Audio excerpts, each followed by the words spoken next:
بسم اللہ الرحمن الرحیم۔ السلام علیکم ورحمۃ اللہ وبرکاتہ۔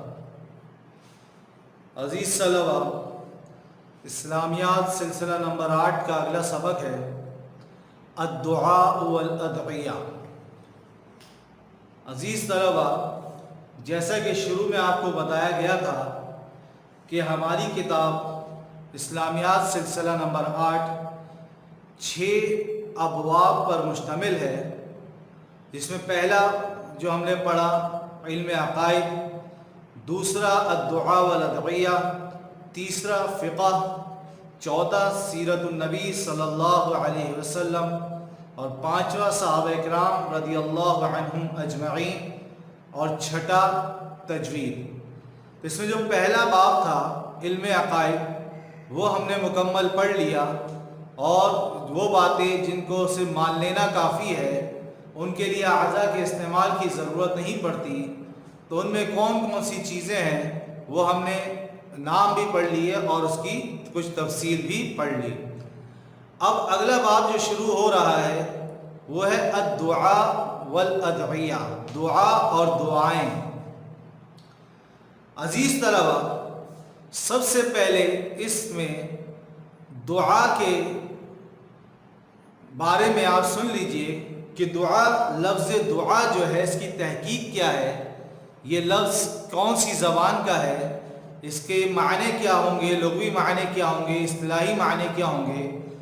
تو عزیز طلبہ، یہ آپ کے علم میں بھی ہے کہ دعا یہ عربی زبان کا لفظ ہے، یہ عربی زبان کا لفظ ہے، اور عربی زبان میں یہ مصدر ہے، مصدر، یا آپ اردو میں بھی پڑھ چکے ہیں مصدر کے بارے میں، اور انگلش میں بھی آپ پڑھتے آئے ہیں، جسے انگلش میں انفینیٹیو کہا جاتا ہے، جسے انگلش میں انفینیٹیو کہا جاتا ہے۔ یہ دعا ایسے ہی عربی میں مصدر ہے، یعنی عربی میں یہ انفینیٹیو ہے۔ اس کے جو اصل حروف ہیں وہ دال، عین اور واو ہے۔ اس کے اصل حروف دال، عین اور واو ہے، اور اس کا ماضی کا جو صیغہ آتا ہے، ماضی کا جو لفظ آتا ہے، یعنی جس میں ماضی کے بارے میں بات ہو، وہ ہے دعا، دعا، یعنی اس ایک شخص نے ماضی میں پکارا۔ اسی طرح اس کا مضارع کا جو صیغہ آتا ہے، یہ عربی میں ماضی مضارع آپ عربی کی کتاب میں پڑھتے آئے ہیں۔ مضارع کا جو صیغہ ہے، یعنی جس میں حال کی کوئی بات ہو یا آنے والے زمانے کی کوئی بات ہو، وہ ہوتا ہے یدعو، یعنی اس ایک شخص پکار رہا ہے یا وہ ایک شخص پکارے گا۔ یہ باب نصر ینصر سے ہے، دعا یدعو دعاء، اور اس کی جمع، لفظ دعا کی جمع ادعیہ ہے، جو اس کے عنوان میں اوپر لکھی ہوئی بھی ہے۔ یہ ساری تفصیل کتاب میں تحقیق لکھی ہوئی ہے، جب ہم ریڈنگ کریں گے آپ کے سامنے بھی آ جائے گی، اور آپ کے سامنے کتاب بھی موجود ہونے چاہیے۔ کتاب کا صفحہ نمبر 56 یعنی 56 ہم پڑھ رہے ہیں، جو کتاب بھی آپ کے سامنے موجود رہے۔ اس کے بعد دعا کا لغوی و اصطلاحی مفہوم۔ تو پہلے دعا کی لغوی معنی۔ دعا کے لغوی معنی ہیں مائل ہونا، متوجہ ہونا، پکارنا۔ جب بندہ دعا کرتا ہے اللہ سے تو وہ اللہ کی طرف مائل ہوتا ہے، اللہ کی طرف متوجہ ہوتا ہے، اور اللہ کو پکارتا ہے۔ تو دعا کے لغوی معنی کیا ہیں آپ کے سامنے یہ لکھے ہوئے بھی آ رہے ہیں، کتاب میں بھی موجود ہیں۔ مائل ہونا، متوجہ ہونا، پکارنا۔ دعا کے اصطلاحی معنی ہیں، عربی میں اس کی تعریف ہے، اصطلاحی معنی لکھے ہوئے ہیں، اور اس کا ترجمہ بھی لکھا ہوا ہے کتاب میں بھی اور یہاں بھی۔ اظہار غایت التذلل والافتقار الی اللہ والاستکانۃ لہ۔ کیا اصطلاحی تعریف عربی میں؟ اظہار غایت التذلل والافتقار الی اللہ والاستکانۃ لہ۔ اس کا ترجمہ ہے اللہ تبارک و تعالی کے سامنے اپنی اطاعت و فرما برداری، اور اپنی عاجزی اور انکساری، اور اپنے محتاج ہونے کا اظہار کرنا، اپنی محتاجی کا اظہار کرنا۔ دعا میں انسان اللہ کی طرف متوجہ ہوتا ہے اور اللہ کے سامنے اپنی اطاعت اور فرمانبرداری ظاہر کرتا ہے کہ اللہ میں نے دنیا کی ہر چیز کو چھوڑ کے، سب کو چھوڑ کے صرف تیری اطاعت کر رہا ہوں، تیری فرمانبرداری کر رہا ہوں، تجھ سے مانگ رہا ہوں، اور اپنی عاجزی ظاہر کرنا کہ میں خود کچھ نہیں کر سکتا، جو بھی کرے گا میرے لیے تو ہی کر سکتا ہے، اور اپنی محتاجی کا اظہار کرنا کہ میں محتاج ہوں تیرا، مجھے جو چاہیے تجھ سے چاہیے، میرے بس میں کچھ بھی نہیں ہے۔ تو یہ دعا کی اصطلاحی معنی ہیں۔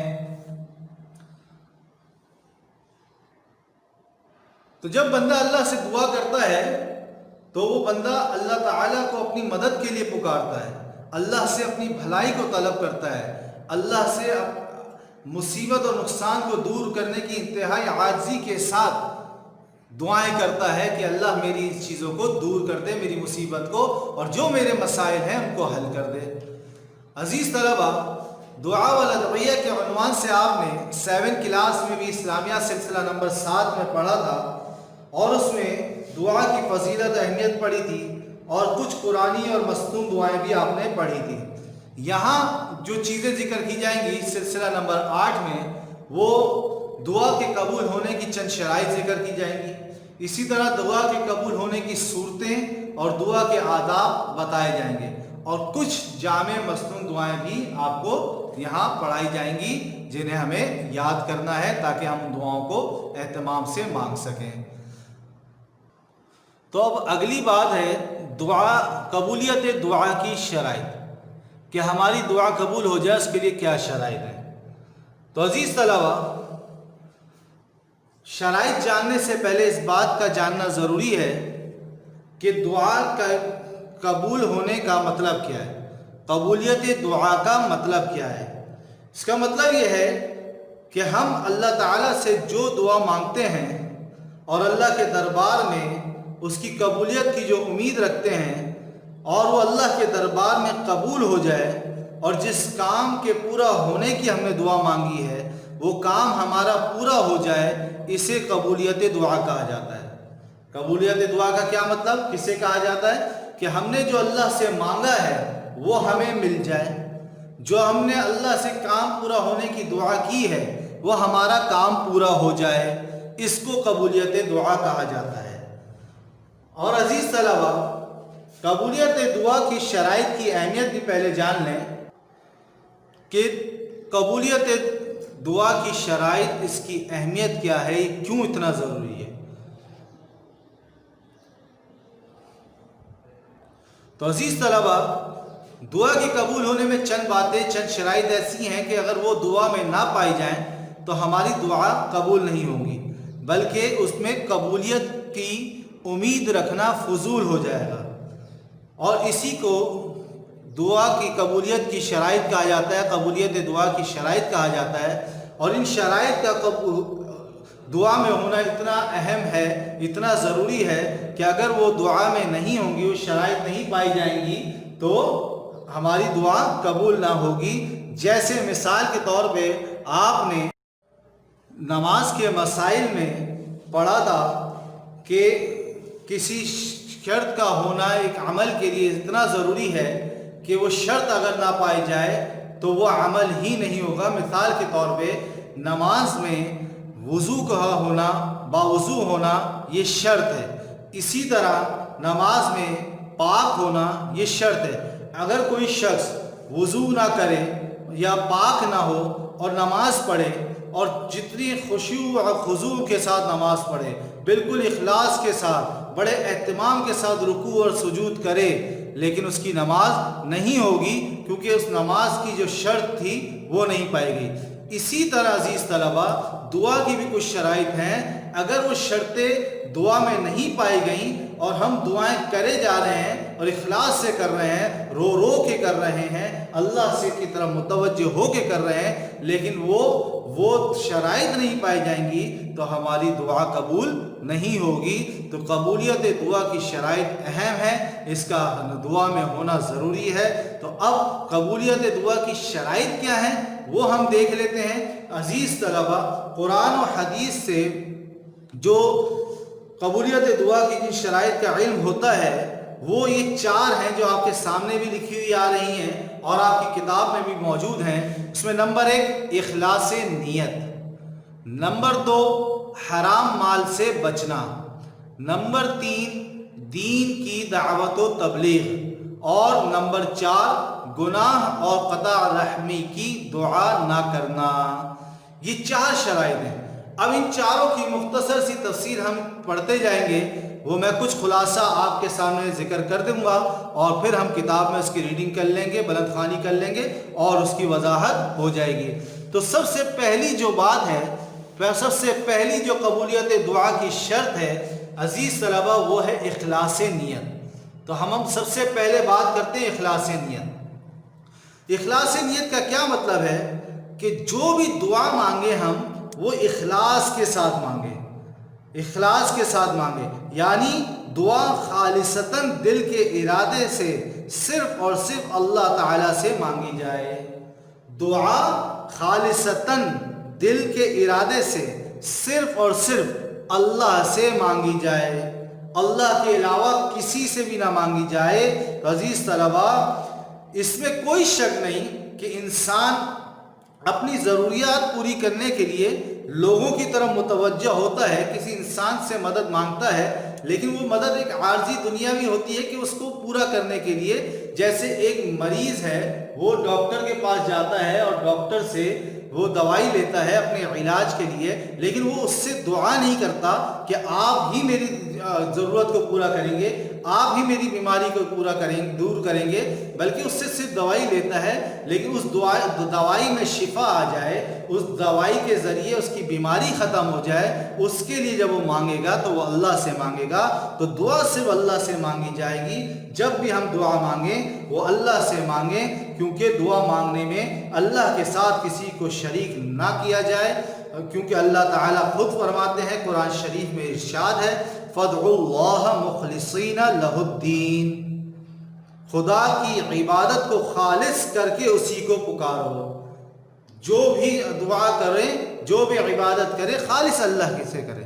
دعا بھی ایک عبادت ہے، اس میں ہم اللہ سے ہی پکاریں، اللہ ہی کو پکاریں، اور خالص اللہ ہی سے دعا مانگی جائے۔ عزیز طلبہ، غیر اللہ سے دعا مانگنا کیسا ہے؟ غیر اللہ سے دعا مانگنے کا مطلب یہ ہے کہ اللہ کے علاوہ کسی اور شخصیت سے دعا مانگنا، چاہے وہ شخصیت زندہ ہو یا ان کا انتقال ہو چکا ہو، چاہے وہ شخصیت کوئی عام سی شخصیت ہو یا کوئی اللہ کی پسندیدہ اور نیک شخصیات میں سے ہو، جیسے انبیاء کرام علیہم السلام، صحابہ کرام رضوان اللہ علیہم اجمعین، اور اولیاء کرام رحمت اللہ علیہم، ان سب سے دعا مانگنا ناجائز ہے۔ دعا صرف اللہ سے مانگی جائے گی، اللہ کے نیک بندوں سے، اللہ کے انبیاء سے، اللہ کے ولیوں سے، اور حضور علیہ السلام کے صحابہ سے، ان سے بھی دعا مانگنے کی اجازت نہیں ہے، کیونکہ اللہ تعالیٰ نے خود فرما دیا، فَادْعُوا اللَّهَ مُخْلِصِينَ لَهُ الدِّينَ، خدا کی عبادت کو خالص کر کے اسی کو پکارنا ہے اور کسی کو نہیں پکارنا۔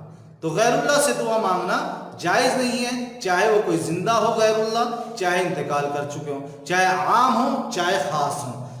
بعض نادان لوگ ہیں جو حضور علیہ السلام سے دعا مانگتے ہیں اور حضور علیہ السلام کو مدد کے لیے پکارتے ہیں اور کہتے ہیں المدد یا محمد، المدد یا رسول اللہ۔ عزیز طلبہ، اللہ تعالیٰ نے اس سے منع فرمایا، اللہ تعالیٰ نے اس سے منع فرمایا ہے۔ اس آیت بھی آپ غور کر لیں، فَادْعُوا اللَّهَ مُخْلِصِينَ لَهُ الدِّينَ۔ بعض لوگ حضرت علی رضی اللہ تعالیٰ عنہ سے دعا مانگتے ہیں، ان کو مدد کے لیے پکارتے ہیں، حضرت علی کو مشکل کشا کہتے ہیں کہ تمام مشکلات حل کرنے والا، یا علی مدد کہتے ہیں۔ بعض لوگ ایسے ہیں جو شاہ عبد القادر جیلانی رحمت اللہ علیہ، جو بہت بڑے اللہ کے ولی تھے، بہت بڑے بزرگ تھے، بہت اللہ والے تھے، ان سے مدد مانگتے ہیں، یا غوث پاک کہتے ہیں کہ ہمارے سارے مسائل کو حل کرنے والا۔ عزیز طلبہ، یہ ان لوگوں کی نادانی ہے۔ اللہ ہمیں بھی ہدایت دے، ان لوگوں کو بھی ہدایت دے، اللہ ہمیں بھی اپنے سے ہی، اللہ ہی سے دعا مانگنے کی توفیق دے، ان لوگوں کو بھی اللہ یہ توفیق دے کہ وہ بھی صرف اللہ سے ہی دعا مانگے، کیونکہ اللہ تعالیٰ کا اپنا ارشاد ہے کہ فَادْعُوا اللَّهَ مُخْلِصِينَ لَهُ الدِّينَ۔ اور عزیز طلبہ، اس بات کو بھی جان لیں کہ یہ جتنے اللہ کے ولی تھے، یہ جتنے انبیاء کرام ہیں، اللہ کے رسول ہیں، حضرت علی رضی اللہ تعالیٰ عنہ اور دیگر صحابہ اکرام رضی اللہ عنہم اجمعین، یہ رسول اللہ علیہ السلام کے ساتھی ہیں اور نیک ہیں، اور جتنے اولیاء ہیں اور شیخ عبد القادر جیلانی رحمۃ اللہ علیہ، یہ سب اللہ کے نیک بندے ہیں، لیکن یہ لوگ اللہ کے مرتبے پر نہیں ہیں، اللہ کے برابر نہیں ہیں، یہ اللہ کے مرتبے پر نہیں آ سکتے۔ دعا صرف اللہ کے لیے ہے۔ تو یہ جتنے بڑے نیک لوگ ہیں ہمارے سر کے تاج ہیں، ہمارے بڑے ہیں، ہم ان کا احترام کرتے ہیں، ان سے عقیدت رکھتے ہیں، ان سے محبت رکھتے ہیں، لیکن عزیز طلبہ ہم ان کو اللہ کا مرتبہ نہیں دے سکتے۔ دعا صرف اللہ سے مانگنی ہے تو ہم ان سے نہیں مانگ سکتے۔ حقیقت تو یہ ہے، یہ جتنے انبیاء علیہم السلام تھے، یہ جتنے صحابہ کرام رضی اللہ عنہم اجمعین تھے، یہ جتنے اولیاء کرام رحمت اللہ علیہم تھے، یہ سب جو ہے یہ سب اللہ ہی سے دعا مانگتے تھے، اور ان حضرات نے ہمیں سکھایا کہ ہمیں بھی اللہ سے دعا مانگنی ہے، کیونکہ انہوں نے کر کے دکھایا۔ انہوں نے کبھی کسی غیر اللہ سے دعا نہیں مانگی، انہوں نے بھی صرف اللہ سے مانگی، اور ان اولیاء نے، ان لوگوں نے ہمیں یہ سکھایا ہے کہ ہم بھی صرف اللہ ہی سے دعا مانگیں، اللہ کے علاوہ کسی سے نہ مانگے۔ اگر اللہ کے علاوہ کسی غیر اللہ سے دعا مانگنا جائز ہوتی تو یہ نیک لوگ بھی اس کو پکارتے۔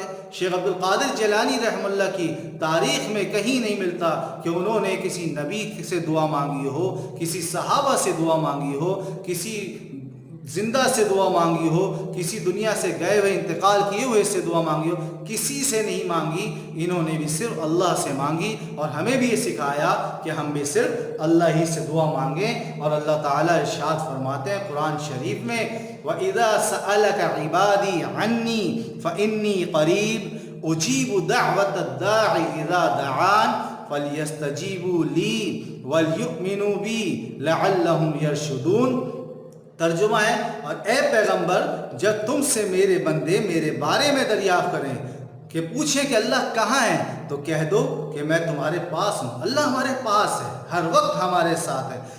جب کوئی پکارنے والا مجھے پکارتا ہے تو میں اس کی دعا قبول کرتا ہوں۔ اللہ فرما رہے ہیں مجھے پکارتا ہے، یہ نہیں کہ کوئی پکارنے والا میرے نبی کو پکارتا ہے تو میں دعا قبول کرتا ہوں، یا کوئی پکارنے والا میرے نبی کے صحابہ کو پکارتا ہے تو میں دعا قبول کرتا ہوں، کوئی پکارنے والا میرے ولی کو پکارتا ہے تو میں دعا قبول کرتا ہوں۔ نہیں، اللہ تعالیٰ نے فرمایا جو پکارنے والا مجھے پکارے گا، مجھے پکارتا ہے تو میں دعا قبول کرتا ہوں۔ تو ان کو چاہیے کہ میرے حکموں کو مانیں، اللہ کے حکموں کو مانیں، اور مجھ پر ایمان لائیں، اللہ ہی پر ایمان لائیں، تاکہ نیک رستہ پائیں۔ اگر اللہ سے مانگیں گے، اللہ پر ایمان لائیں گے، اللہ کے حکموں کو مانیں گے، تو ہمیں بھی نیک راستے کی ہدایت ملے گی، جو ہم سورہ فاتحہ میں بھی پڑھتے ہیں، اہدنا الصراط المستقیم، ہمیں سیدھا راستہ دکھا، اور سیدھا راستہ ملے گا اللہ کے حکموں کو پورا کرنے سے، اللہ پر ایمان لانے سے، اور اللہ ہی کو پکارنے سے۔ عزیز طلبہ، یہاں آج کا سبق ختم کرتے ہیں، باقی جو 3 شرائط ہیں اس کی تفصیل انشاءاللہ اگلے سبق میں ہم پڑھ لیں گے۔ ابھی ہم بلند خوانی کر لیتے ہیں، ریڈنگ کر لیتے ہیں۔ تو کتاب آپ کھول لیجئے، کتاب کا صفحہ نمبر 56 یعنی 56 آپ کھول لیجئے۔ کتاب کا صفحہ نمبر 56 ہے، سبق ہے الدعاء والادعیہ، لفظ دعا کی تحقیق اور اس کا لغوی اصطلاحی معنی مفہوم۔ لفظ دعا عربی زبان کا لفظ ہے، اور یہ مصدر یعنی جس کو انگلش میں انفینیٹیو کہتے ہیں وہ ہے۔ اس کے حروف اصلی دال عین واو ہیں۔ اس کا فعل ماضی دعا اور مضارع یدعو ہے۔ دعا یدعو دعاء، باب نصر ینصرو، اور اس کی جمع ادعیہ ہے۔ یہ ساری وضاحت آپ کے سامنے آ چکی ہے۔ دعا کے لغوی معنی ہے مائل ہونا، متوجہ ہونا اور پکارنا۔ شریعت کی اصطلاح میں دعا کا مفہوم یہ ہے اظہار غایت التذلل والافتقار الی اللہ والاستکانۃ لہ، یعنی اللہ تبارک و تعالیٰ کے سامنے اپنے اطاعت و فرما برداری، اپنی عاجزی اور انکساری اور اپنے محتاج ہونے کا اظہار کرنا۔ چنانچہ اس اظہار کرنے میں انسان اللہ تعالیٰ کو اپنی مدد کے لیے، اپنے لیے بھلائی طلب کرنے اور اپنے آپ سے مصیبت اور نقصان کو دور کرنے کے لیے انتہائی عاجزی کے ساتھ پکارتا ہے۔ اسلامیہ سلسلہ نمبر 6 میں آپ نے دعا کی فضیلت و اہمیت کے بارے متعلق پڑھا تھا، اور اسی کے ساتھ مختلف قرآنی و مسنون دعائیں پڑھی اور یاد بھی کی تھیں۔ اس کتاب میں ہم آپ کو دعا قبول ہونے کے لیے چند شرائط دعا کے قبول ہونے کی صورتیں اور دعا کے آداب بتائے انہیں کے علاوہ چند جامع مصنون دعائیں بھی سکھائیں گے۔ اگلی بات جو ہم نے پڑھی دعا کی قبولیت کی شرائط، تو سب سے پہلی بات قبولیت دعا کا مطلب کیا ہے؟ قبولیت دعا کا مطلب یہ ہے کہ آپ نے اللہ تعالیٰ سے جو دعا مانگی ہے وہ اللہ کے دربار میں قبول ہو جائے اور آپ نے جس کام کے پورا ہونے کی دعا مانگی ہے وہ پورا ہو جائے۔ شرائط دعا کی اہمیت کیا ہے؟ دعا کے قبول ہونے کے لیے چند باتیں ایسی ہیں کہ جب تک ان باتوں کو پورا نہ کیا جائے اس وقت تک دعا کے قبول ہونے کی امید رکھنا فضول ہے۔ ان باتوں کو ہم قبولیت دعا کی شرائط سے تعبیر کر سکتے ہیں، جیسا کہ آپ نماز کے مسائل میں پڑھ چکے ہیں کہ کسی کام کی شرط اس کو کہتے ہیں کہ جس کو مکمل کیے بغیر وہ کام ہو ہی نہیں سکتا۔ مثلا نماز کے لیے باوضو اور پاک ہونا شرط ہے۔ اگر کوئی شخص پاک نہ ہو، اب وہ کتنے ہی اخلاص سے، خشوع و خضوع سے نماز پڑھے، اس کی نماز نہیں ہوگی۔ اسی طرح دعا کی جو شرائط ہیں اگر ان کو پورا نہ کیا گیا تو پھر دعا قبول نہیں ہوگی۔ قرآن و حدیث سے قبولیت دعا کی جن شرائط کا علم ہوتا ہے وہ درج ذیل ہیں: اخلاص نیت، حرام مال سے بچنا، دین کی دعوت و تبلیغ، گناہ و قطع رحمی کی دعا نہ کرنا۔ اب اس میں سب سے پہلی بات ہے اخلاص نیت، اس کی تفصیل ہم نے پڑھ لی ہے اور وہ یہاں لکھی ہوئی بھی ہے، اب یہ دیکھ لیں۔ اخلاص نیت، پہلی بات جو دعا قبول ہونے کے لیے ضروری ہے وہ اخلاص ہے۔ دعا میں اخلاص کا مطلب یہ ہے کہ دعا خالصتاً دل کے ارادے سے صرف اور صرف اللہ تعالیٰ سے مانگی جائے۔ یہ ساری تفصیل آپ کے سامنے آ چکی ہے۔ اس میں شک نہیں کہ انسان اپنی ضروریات پورا کرنے کے لیے کسی سے مدد لے سکتا ہے، اپنے مرض کے لیے معالج سے علاج کرا سکتا ہے، لیکن جب دعا مانگے تو صرف اللہ سے مانگے۔ دعا مانگنے میں اللہ کے ساتھ کسی کو شریک نہ ٹھہرائے۔ اللہ تبارک و تعالیٰ کا ارشاد ہے فَادْعُوا اللَّهَ مُخْلِصِينَ لَهُ الدِّينَ، خدا کی عبادت کو خالص کر کے اسی کو پکارو۔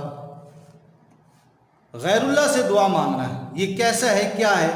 غیر اللہ سے دعا مانگنے کا مطلب یہ ہے کہ اللہ کے علاوہ کسی اور شخصیت سے دعا مانگنا، چاہے وہ شخصیت زندہ ہو یا انتقال کر چکی ہو، اور چاہے وہ کوئی عام شخصیت ہو یا اللہ کی پسندیدہ اور نیک شخصیات میں سے ہو، جیسے انبیاء کرام علیہم السلام، صحابہ کرام رضوان اللہ علیہم اجمعین اور اولیاء کرام رحمۃ اللہ علیہم، ان سب سے دعا مانگنا جائز نہیں ہے۔ بہت سے نادان لوگ حضرت صلی اللہ علیہ وسلم سے دعا مانگتے ہیں، ان کو مدد کے لیے پکارتے ہیں اور یوں کہتے ہیں المدد یا محمد۔ بعض لوگ حضرت علی سے دعا مانگتے ہیں، ان کو مدد کے لیے پکارتے ہیں، حضرت علی کو مشکل کشا یعنی مشکلات حل کرنے والا کہتے ہیں اور یا علی مدد کہتے ہیں۔ بعض لوگ شاہ عبد القادر جیلانی رحمۃ اللہ علیہ سے مانگتے ہیں، ان کو مدد کے لیے پکارتے ہیں اور یا غوث پاک کہتے ہیں۔ یہ سب ناجائز ہے اور شرک کے زمرے میں آتا ہے، شرک کے قریب ہے، یہ شرک ہو جاتا ہے۔ یہ تمام حضرات یعنی نبی کریم علیہ السلام اور دیگر انبیاء کرام اللہ کے رسول ہیں، اور حضرت علی اور دیگر صحابہ کرام رضوان اللہ علیہم اجمعین رسول اللہ کے ساتھی اور نیک ہیں۔ شاہ عبد القادر جیلانی اور دیگر اولیاء کرام رحمۃ اللہ علیہم بھی اللہ کے نیک بندے ہیں، لیکن یہ لوگ اللہ کے مرتبے پر اور اللہ کے درجے پر نہیں ہیں۔ تمام انبیاء کرام، صحابہ کرام اور تمام اولیاء کرام اللہ تعالیٰ سے ہی دعا مانگا کرتے تھے، اس لیے اگر دعا مانگنی ہے تو اس کے لیے اخلاص ضروری ہے، اور دعا میں اخلاص یہ ہے کہ دعا صرف اور صرف اللہ تعالیٰ سے مانگی جائے۔ قرآن کریم میں اللہ تعالیٰ کا ارشاد ہے وَإِذَا سَأَلَكَ عِبَادِي عَنِّي فَإِنِّي قَرِيبٌ أُجِيبُ دَعْوَةَ الدَّاعِ إِذَا دَعَانِ فَلْيَسْتَجِيبُوا لِي وَلْيُؤْمِنُوا بِي لَعَلَّهُمْ يَرْشُدُونَ، اور اے پیغمبر جب تم سے میرے بندے میرے بارے میں دریافت کریں تو کہہ دو کہ میں تو تمہارے پاس ہوں، جب کوئی پکارنے والا مجھے پکارتا ہے تو میں اس کی دعا قبول کرتا ہوں، تو ان کو چاہیے کہ میرے حکموں کو مانیں اور مجھ پر ایمان لائیں تاکہ نیک رستہ پائیں۔ تو عزیز طلبہ، آج کا سبق ختم ہوا، باقی جو شرائط ہیں اس کی تفصیل انشاءاللہ اگلے سبق میں آ جائیں گی۔ السلام علیکم ورحمۃ اللہ وبرکاتہ۔